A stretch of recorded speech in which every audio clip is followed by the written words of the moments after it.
નમસ્કાર, આપ જોઈ રહ્યા છો સંદેશ ન્યૂઝ, તમારી સાથે સત્યની સાથે આજનો એજન્ડા સાથે હું છું નુપુર। આજનો એજન્ડામાં સૌથી પહેલા એક સવાલ એ કે ભાઈ શું મહારાષ્ટ્રની અંદર રાજકીય ચિત્ર બદલાઈ રહ્યું છે? શું મહાઆઘાડી ગઠબંધન ફરી એકવાર સ્ટ્રોંગ થઈ રહ્યું છે? અને આ સવાલ એટલા માટે ઉઠી રહ્યા છે કારણ કે શિવસેનાના તેવર બદલાયા છે।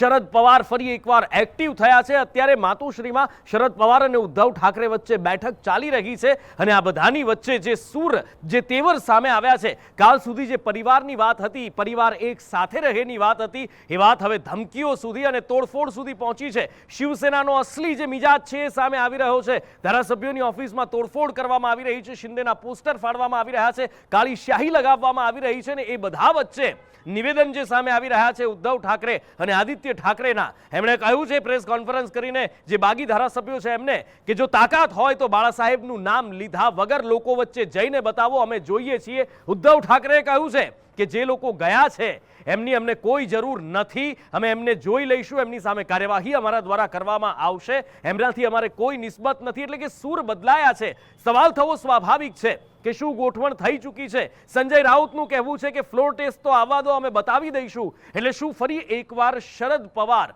માસ્ટર ભૂમિકામાં આવી ચૂક્યા છે? ફરી એકવાર એમણે પોતાના ચક્રો ગતિમાન કર્યા છે? અને શું શિંદેના ખેમેમાં સેંધ લગાવવામાં એનસીપી અને ઉદ્ધવ ઠાકરે સફળ રહ્યા છે? શું કહે છે ગણિત? અને આ ગણિતના આંકડાઓ ફ્લોર ટેસ્ટ પર જો થાય છે તો શું પરિસ્થિતિ સર્જાય છે? તમામ ગણિત જાણીએ। મારા સહયોગી દિવ્યા સ્ટુડિયોમાં હાજર છે, એમની પાસેથી। દિવ્યા, ચોક્કસથી નુપુર, જે રીતે આપે અત્યાર સુધીની આખી જે વાત કરી અને એ જ પ્રકારની પરિસ્થિતિ, કારણ કે મહારાષ્ટ્રની એક મહત્વપૂર્ણ અને મજબૂત પાર્ટી એટલે શિવસેના, અને શિવસેના માટે તો એવું કહેવાતું હતું કે જ્યારે તે કંઈક બોલ કરતું હોય છે ત્યારે તેના જે પડેલા બોલ છે તે ઝીલાતા હોય, તેમના બોલ એક દહાડના રૂપે સામે આવતા હોય, અને એ જ શિવસેના આજે બે અલગ અલગ ભાગોમાં વહેંચાઈ ગઈ હોય અને ખૂબ જ ખરાબ પરિસ્થિતિ કોઈની હોય તો એ શિવસેનાની દેખાઈ રહી હોય એવી પરિસ્થિતિ છે। મહા વિકાસ આઘાડી સરકાર જ્યારે બની હતી અને ત્રણ પાર્ટીઓનું એક જૂથ, એક ગઠબંધન બન્યું અને તેના બાદ આ સરકાર બની હતી, અને બની ત્યારથી જ આ સવાલ હતો કે કેટલા સમય સુધી ચાલશે।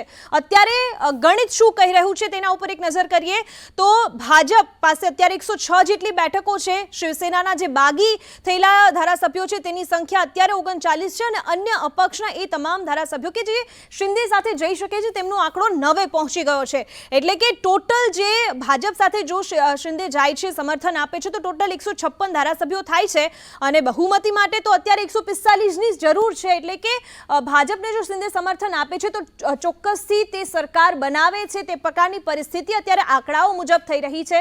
તમામ પરિસ્થિતિની તમામ દાવપેચ થાય, તમામ વાત કરવામાં આવે, પ્રહારો કરવામાં આવે, પરંતુ જે આ ગણિત અત્યારે આપ જોઈ રહ્યા છો, આ ગણિત જ છે કે જે ઉદ્ધવ ઠાકરેની સરકાર બચાવી પણ શકે છે, બનાવી પણ શકે છે અને ડૂબાડી પણ શકે છે। બીજી બાજુ મહાવિકાસ આઘાડી ત્રણ જૂથ, કોંગ્રેસ હોય, એનસીપી હોય અને શિવસેના, ત્રણેય ભેગું થઈને 153 સીટ થાય છે, અને તેમાંથી મહત્વપૂર્ણ શિંદેની સાથે જે બાગી નેતાઓ છે તેની સંખ્યા 48 છે। એટલે કે ટોટલ 105નો આંકડો થાય છે। બાગી નેતાઓ, બાગી ધારાસભ્યો છે તેમને કાઢી લઈએ તો, અને 105 આંકડો એટલે કે સરકારને જોઈતા જે ધારાસભ્યો છે, જે આંકડો છે ત્યાં કોઈ જ રીતે પહોંચતી નથી મહાવિકાસ આઘાડી, અને એટલા જ માટે આ આંકડા પ્રમાણે મહાવિકાસની જે સરકાર છે તે 100% પડી ભાંગે એવી પરિસ્થિતિ છે। અને હવે વાત કરીએ કે જો શિંદે પાસે બહુમતી સાબિત થાય તો કયા પ્રકારની પરિસ્થિતિ આવે છે? ભાજપમાં શિંદે ભળી શકે છે અથવા તો ભાજપને સમર્થન આપી શકે છે। જો આ પ્રકારનું સમર્થન તે આપે છે તો દેવેન્દ્ર ફડણવીસ ફરી એક વખત મહારાષ્ટ્રના મુખ્યમંત્રી બની શકે છે અને શિંદે ઉપમુખ્યમંત્રી બની શકે છે। બીજી બાજુ શિંદે શિવસેના ઉપર દાવો પણ કરી શકે છે, અને કારણ કે શિંદે પાસે અત્યારે 37 કરતાં વધુ ધારાસભ્યો છે, શિંદેના સમર્થનમાં 49 જેટલા ધારાસભ્યો હોવાનો તેમના દ્વારા દાવો કરવામાં આવ્યો છે। અનેક જે ફોટોઝ ને વિડીયોઝ છે તે પણ તેમના દ્વારા આપવામાં આવી રહ્યા છે। સમયાંતરે 37થી પણ વધારે ધારાસભ્યો છે, અને એટલા જ માટે જે પક્ષાંતર ધારો લાગુ થઈ શકે તે લાગુ નહીં થાય। આ સાથે જ ભાજપમાં તે ભળી શકે છે અથવા તો સમર્થન આપી શકે છે। આ બધી જ પરિસ્થિતિ જો શિંદે બહુમતી સાબિત કરી શકે છે ફ્લોર ટેસ્ટ પર જાય તો આ પ્રકારની પરિસ્થિતિ, અને જે શિંદે છે તે દેવેન્દ્ર ફડણવીસ એટલે કે ભારતીય જનતા પાર્ટીને સમર્થન આપે છે તમામ ધારાસભ્યોની સાથે, તો આ પ્રકારની પરિસ્થિતિ થઈ શકે છે અને શિવસેના કે જે અત્યારે શિંદે ઉપર કાર્યવાહી કરવાની વાતો કરી રહી છે તેમના ઉપર જ તેઓ દાવો લગાવી શકે છે. બીજી બાજુ એ પણ ચર્ચા કરી લઈ કે જો શિંદે ફ્લોર ટેસ્ટ પર જાય છે અને બહુમતી નથી મળી શકતી તો શિંદેના દાવ પ્રમાણેના તમામ ધારાસભ્યો નથી તો પછી તેમની મુશ્કેલીમાં વધારો 100% થશે, કારણ કે શિંદે સહિતના તમામ જે બાગીઓ છે તેમનું ધારાસભ્ય પદ રદ પણ થઈ શકે છે જો ફ્લોર ટેસ્ટ પર તે બહુમત સાબિત નથી કરી શકતા. બીજી બાજુ 37 કરતા ઓછા ધારાસભ્યો જો હશે અને આ પ્રકારની પરિસ્થિતિ આવશે તો તેમના ઉપર પક્ષાંતર ધારો પણ લાગુ થશે. ઉદ્ધવ પાસે પણ બહુમતી નહીં રહે અને શિંદે પાસે પણ બહુમતી નહીં રહે. આવી પરિસ્થિતિ વચ્ચે મહારાષ્ટ્રમાં રાષ્ટ્રપતિ શાસન પણ લાગી શકે છે. આ સાથે 37 કરતા જો ઓછા ધારાસભ્યો હોય તો ગમે ત્યારે તેઓ રાજીનામું પણ આપી શકે છે અને ફરી એક વખત નવેસરથી મહારાષ્ટ્રમાં ચૂંટણીઓ યોજાઈ શકે છે. અને આ ચૂંટણીઓ જો યોજાય તો જેટલા પણ ધારાસભ્યો કે જેમણે રાજીનામું આપ્યું છે તે તમામને ભાજપ ટિકિટ આપીને પણ લડાવી શકે છે. આ પ્રકારની પરિસ્થિતિ ત્યારે આવશે કે જ્યારે શિંદે ફ્લોર ટેસ્ટ પર જાય છે અને પોતાની બહુમતી સાબિત નથી કરી શકતા તો આ પ્રકારની પરિસ્થિતિ આવશે. અને હવે જો વાત કરીએ કે ઉદ્ધવ શિંદેની તમામ શરતો માની લે, કારણ કે પહેલા જ તેમણે કહ્યું છે મહાવિકાસ અઘાડીથી છૂટા પડીને ભાજપ સાથે ગઠબંધન કરે તો મહાવિકાસ અઘાડી ચોક્કસથી તૂટી શકે છે ગઠબંધન. બીજી બાજુ ફરી એક વખત ફાયદો દેવેન્દ્ર ફડણવીસને થઈ શકે કારણ કે તેઓ મુખ્યમંત્રી ફરી એકવાર બની શકે છે અને આ સાથે શિંદે જે છે તે નાયબ મુખ્યમંત્રી પણ બની શકે છે. અને આ બધા વચ્ચે એ તમામ ધારાસભ્યો કે જે શિંદે સાથે છે તેમને પણ ઉદ્ધવ ઠાકરે જો મનાવી લે છે તો ઉદ્ધવની સરકાર તો બચી જ જાય તે પ્રકારની પરિસ્થિતિ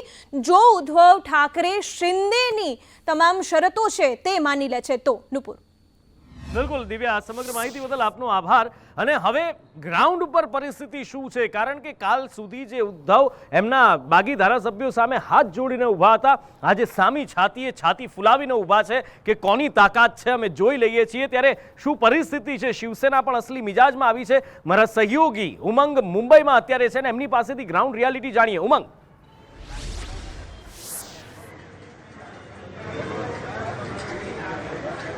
બિલકુલથી શિવસેનાનું જે ભવન આવેલું છે દાદર ખાતે તે સવારથી જ બેઠકોનો દોર ચાલી રહ્યો છે. પ્રથમ જો વાત કરીએ તો પ્રથમ જિલ્લા પ્રમુખો જે હતા અને સાથે ત્યારબાદ સંપર્ક પ્રમુખો જે હતા તેઓને બેઠકમાં બોલાવવામાં આવ્યા હતા. અને તમામ નીકળતા જે 12 લોકો હતા, જે જિલ્લા પ્રમુખો અને સહપ્રમુખો અને સંપર્ક પ્રમુખો, તમામ લોકોએ એક અંગુલી નિર્દેશ આપી દીધી છે અને ચેતવણી શિંદે સાથે ગયેલા બાગી ધારાસભ્યોને પણ આપી દીધી છે કે તેને હજી પણ સમય છે, જો પાછા આવી જશે તો તેમને આવકારવામાં આવશે, નહીં તો એ પણ શિવસૈનિક તે લોકોને અને મહારાષ્ટ્રની જનતા નહીં છોડે.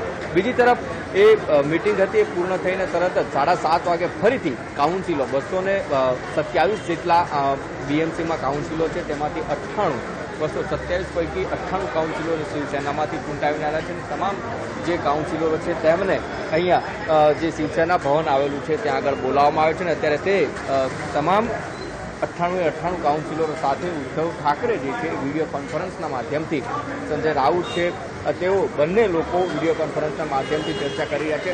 પહેલા ઉદ્ધવનો એક ગોલ હતો કે ગ્રાઉન્ડ લેવલ સાથે તેમની સાથે કોણ છે, એટલે પહેલા જિલ્લા લેવલ સુધી ગયા અને ત્યારબાદ અર્બન વિસ્તારની વાત કરીએ તો અર્બન વિસ્તારમાં પણ જે રીતે ઉદ્ધવના જે 2 દૂત ગયા હતા અને બાદમાં પાછા ફર્યા અને તરત ગુવાહાટી એટલે કે શિંદે સાથે જતા રહ્યા, તો એ પરિસ્થિતિનું નિર્માણ ક્યાંક અર્બન અને રૂરલમાં તો નહીં થાય.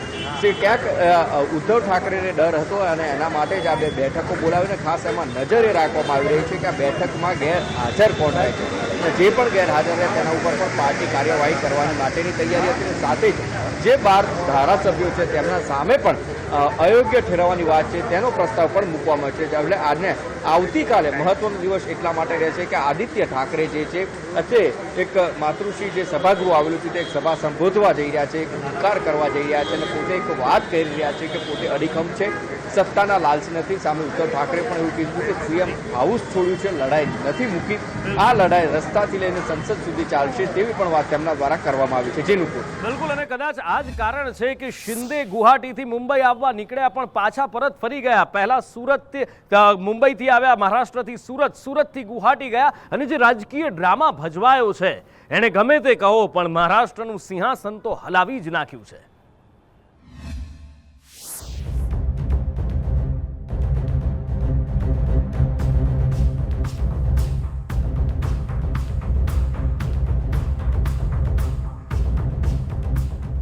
મહારાષ્ટ્રમાં રાજકીય સંકટ, ગુવાહાટીથી ગોલ્ડન અવસર. મહારાષ્ટ્રના મુખ્યમંત્રીએ એક તરફ સીએમ હાઉસ ખાલી કર્યું છે, બીજી તરફ આદિત્ય ઠાકરે આવતીકાલે શક્તિ પ્રદર્શન કરવાની તૈયારી કરી રહ્યા છે. તેવામાં ગુવાહાટીમાં વી ફોર વિક્ટરીનો ઇશારો, હાથ મિલાવી ઉષ્માભેર સ્વાગત, ગળે મળી ઝીલ્યું અભિવાદન. મહારાષ્ટ્રમાં તો રાજકીય સંકટના વાદળો ઘેરાયા છે. જોકે ગુવાહાટીમાં દ્રશ્યો આજે પણ કંઈક આવા જ છે. 25-30 કરતા એકના જ દંડે પાસે શિવસેનાના 38 ધારાસભ્યો અને અપક્ષના 9 ધારાસભ્યો મળી કુલ 46 ધારાસભ્યોનું સંખ્યાબળ થતાં જ શિંદે ડેપ્યુટી સ્પીકરને પત્ર લખી પોતાનું શક્તિ પ્રદર્શન કર્યું છે. इतना ये कहने आया हूँ इधर, भाई आप ऐसा मत करो.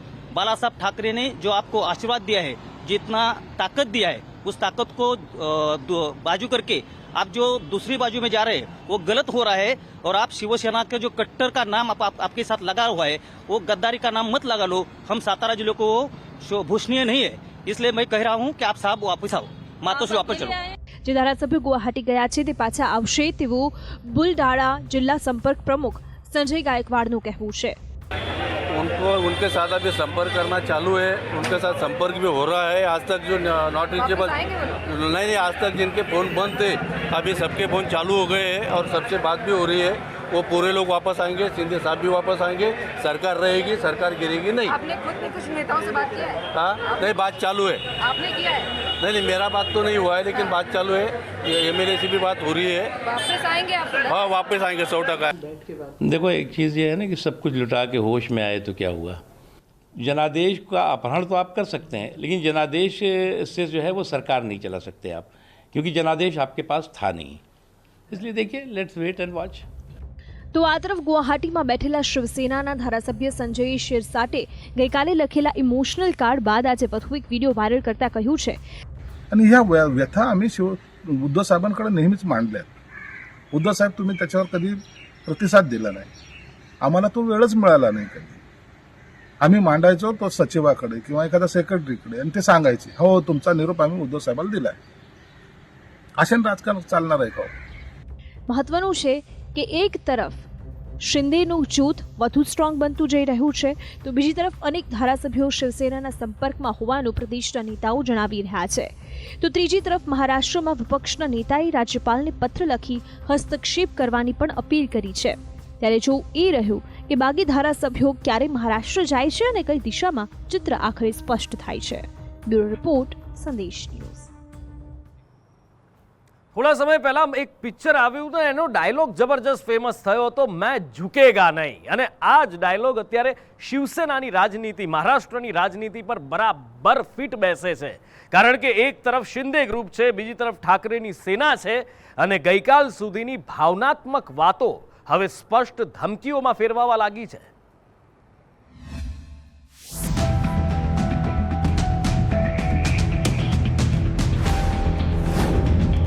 શિંદે ગ્રુપનું ઇમોશનલ કાર્ડ.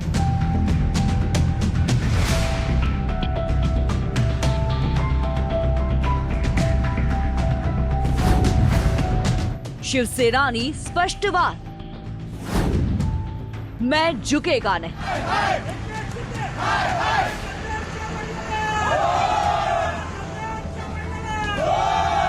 हमारे साथ हैं, साहब के साथ हैं और पूरी तरीके से हम शिवसैनिक हैं, लड़ाई लड़ेंगे और जीतेंगे.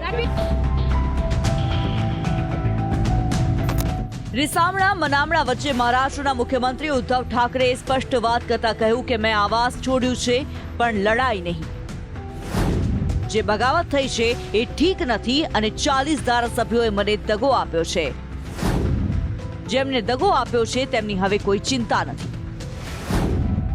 સત્તાનો મોહ કાલે પણ નહોતો અને આજે પણ નથી. જો ત્રેવડ હોય તો ઠાકરેના નામ વગર રાજનીતિ કરી બતાવો. મારા ફોટા વગર ઘરની બહાર પણ નીકળીને બતાવો. પાછલા 6-7 મહિનાથી હું બીમાર હતો, એ જ બીમારીનો લાભ બાગી ધારાસભ્યોએ લીધો.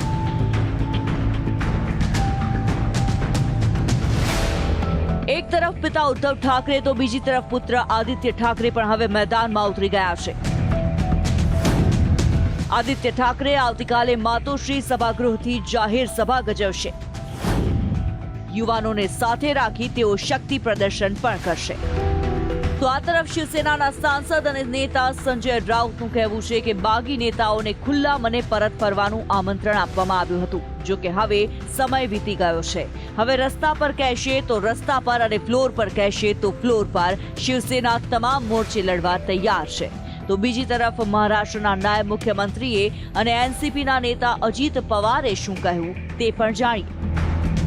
हम हार मानने वाले नहीं, हम जीतेंगे, फ्लोर ऑफ द हाउस पर जीतेंगे. अगर लड़ाई सड़क पर हो गई तो वहां भी जीतेंगे. जिसको हमारा सामना करना है मुंबई में आ सकते हैं. बहुत ही गलत कदम उठाया है लोगों ने, उनको हमने मौका भी दिया वापस आने का. अब मुझे लगता है टाइम निकल चुका है.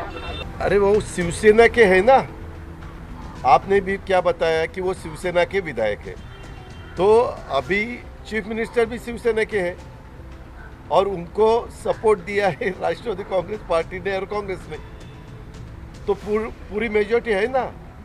दादा सवाल यहाँ ये होता है कि उन 40 विधायक दादा वो 40 विधायक लगातार ये कह रहे हैं. उसके बारे में उन्होंने क्या कहना चाहिए क्या नहीं कहना चाहिए वो उनका अधिकार है. उन्होंने पार्टी फ्लोर पे पार्टी के जो चीफ है उनको बताना चाहिए. મહત્વનું છે કે હાલ મહારાષ્ટ્રમાં અજય ચૌધરીને ધારાસભ્ય દળના નેતા જાહેર કરાયા છે.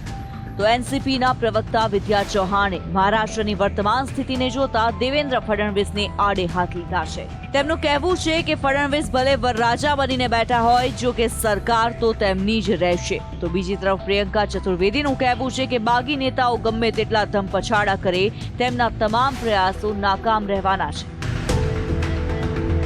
बार बार यही कह रही हूँ, ये पहली बार ये शिवसेना के साथ नहीं हुआ है. जिन लोगों पे भरोसा किया, कुछ तो परिवार वालों पे भरोसा किया, उन्होंने काम ऐसा किया है. हर बार जब भी जाते थे किसी न किसी को दोष देकर जाते थे, 2/3 की बात करते थे, सभी नाकामयाब रहे, ये भी नाकामयाब रहे. મહત્વનું છે કે ઉદ્ધવ સરકાર એક સાંધે ત્યાં 13 નહીં બલ્કે હવે 33 તૂટી રહ્યા છે. શિંદે ગ્રુપમાં ધારાસભ્યોનું સંખ્યાબળ સતત વધી રહ્યું છે. ત્યારે જોવું એ રહ્યું કે મહારાષ્ટ્રનું રાજકીય ભવિષ્ય ક્યારે અને કઈ દિશામાં સ્પષ્ટ સ્વરૂપે સામે આવે છે. બ્યુરો રિપોર્ટ, સંદેશ ન્યૂઝ. 24 જુલાઈએ રાષ્ટ્રપતિ રામનાથ કોવિંદનો કાર્યકાળ પૂર્ણ થઈ રહ્યો છે અને એ પહેલા એનડીએના રાષ્ટ્રપતિ પદના ઉમેદવાર દ્રૌપદી મુર્મુએ નામાંકન પત્ર ભર્યું. તો વિપક્ષના ઉમેદવાર પણ 2 દિવસ પછી નામાંકન પત્ર ભરવાના છે. પણ આ બધાની વચ્ચે મહામહિમના આ મહાજંગમાં આખરે કયો ઉમેદવાર છે જીતની બિલકુલ નજીક?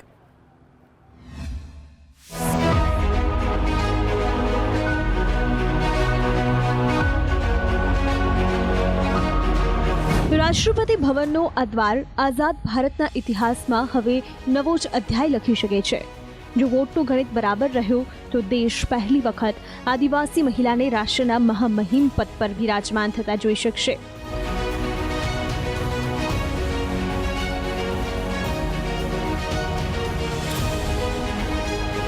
દ્રૌપદી મુર્મુને રાષ્ટ્રપતિ પદના ઉમેદવાર બનાવવા એ માત્ર ભાજપનો માસ્ટર સ્ટ્રોક નહીં, બલકે દેશના છેવાડે અને ખૂણે ખાચરે બેઠેલા આદિવાસી ભાઈ બહેનો માટે ઉમેદોનો સમુંદર પણ છે. પીએમ મોદીએ એક તીરથી બીજી વખત 2 લક્ષ્યો સાધ્યા છે. પહેલો માસ્ટર સ્ટ્રોક આદિવાસી ચહેરો અને બીજો માસ્ટર સ્ટ્રોક મહિલા સશક્તિકરણ પર મૂકેલો ભાર.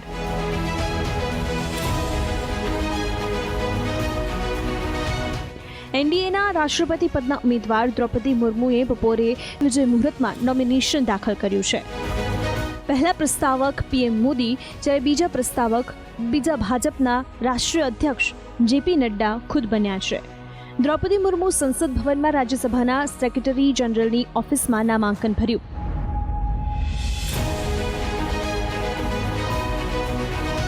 देश में पहली बार वुमेन्स और ट्राइबल जो एनडीए का जो उम्मीदवार हो रहा है भारत की सबसे उनसे प्रेसिडेंट पोस्ट के लिए अपने honourable prime minister Narendra Modi ji के नेतृत्व में, जिसको हम सब ने उसको विदाउट अपोजिशन बनाना चाहिए.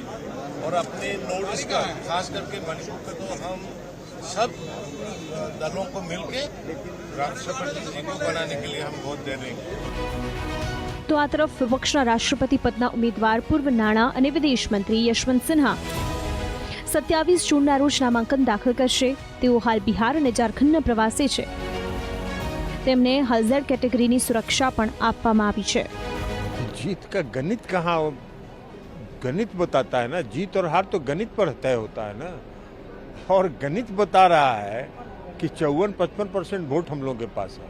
हमने यशवंत सिन्हा साहब जो अटल बिहारी सरकार में विदेश मंत्री भी रहे, वित्त मंत्री भी रहे, भारतीय प्रशासनिक सेवा से विदेश सेवा से जुड़े रहे, ऐसे एक बहुत ही अनुभवी दीर्घकालीन का जिनका अनुभव है और जो एक प्रशासनिक सेवा से, एक विदेश सेवा से आए हुए हैं. અને આ સાથે જ આજનું એજન્ડામાં અત્યારે સમય થયો છે આપનાથી વિદાય લેવાનો. નમસ્કાર.